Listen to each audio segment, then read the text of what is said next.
correct me if I'm wrong, but 2 days ago you shot this buck, right? Yeah, 2 days ago. And he waited a while like we're supposed to, called me and Jason both, or texted us, let us know that he had a deer down, and then we decided to wait a few hours to go in.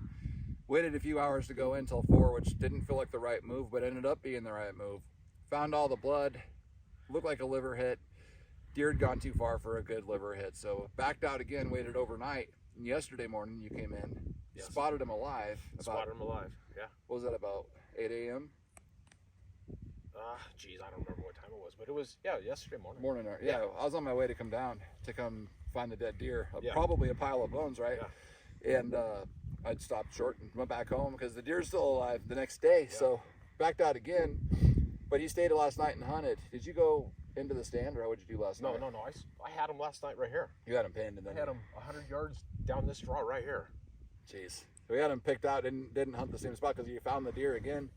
And then this morning came back, and the deer's still alive, and put another arrow into him and finished him. Now, the reason that we're saying that, number one, most hunters don't have the balls to stick it out. Most hunters will talk themselves out of this and say, oh, he's gone, he's never coming back, or whatever it may be. Sometimes guys got to go home. I mean, I get it. You know, people have to work, and a deer gets shot on day 5, they go home. But Dean had the ability, and he had time on the clock, and he stayed here, and look what happened. So, like, I got to think in 15 seasons, if everybody had the ability to stay for an extra day or two, we'd have a lot more trophy pictures on our hands. And this deer, I'm going to say it right now, is going to hit 178 to 182, give or take 3 or 4 inches. Regardless, it's plenty big enough of a trophy deer to stick around and give the extra time. You're going to spend time to come out here, the energy, the tags, and then go home because you wound a deer. Unless you have to go home, we encourage you to stay and hunt that deer. And I'm not saying this is just a red dog hunters. I'm talking about everybody in this country who gives up, and then they go out and they shoot another deer. What happens? This deer's,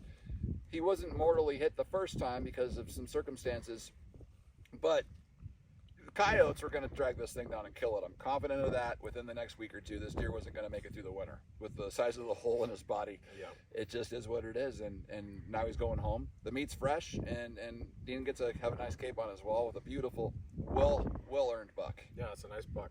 That's beautiful, man. Congratulations again. You want to throw anything in there about that I missed? Because I know I missed something. No. I mean, when Jason and I started, we were kind of excited. We looked like a slaughterhouse with the blood. I mean, I could see it right from my stand. Right. And then when I walked that little creek out, you know, it was just glassing the blood. And I thought, son of a bitch. But he went across the field, and that bothered me. Right. But, finding that much blood and no finding deer that much piled blood, up. no deer. Yeah, I mean, we were kind of disappointed. But I told Jason I've never lost a buck with my bow, and 1,500 miles from home wasn't going to be my first one. No shit. Well, I'm glad you stuck it out. Oh yeah, I mean that's caliber buck. No way I was going to let it go. No, and he got bigger as the days went on, didn't he? He did get bigger when I saw him yesterday.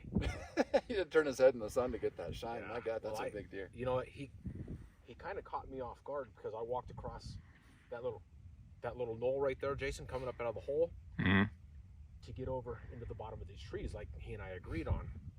And son of a bitch was right on top. Right. I think he came out of the creek bed. Oh, or right. out of the pond. You know, Like he laid down in there. I think it was laying by that cedar. Okay. Yeah. Maybe, unless, like Jason said, he probably went up and watered. But I don't know. Caught me off guard. But when I saw him standing up like that, he looked bigger than he did down in the trees. That's fucking great, man. That was a nice buck. Well, congratulations again. Thank you. I'm glad you. If you didn't stick with it, we'd have nothing to show but a story. And people don't even believe when I put pictures of deer on the internet. They go, "That's bullshit." I'm like, okay, That's a nice well, buck. if all we had was a story about this deer, no one would ever believe the size of that deer with mass, time. It's got everything. Yeah. He's not lacking anything at all. Nope. Nice buck. Good job, man.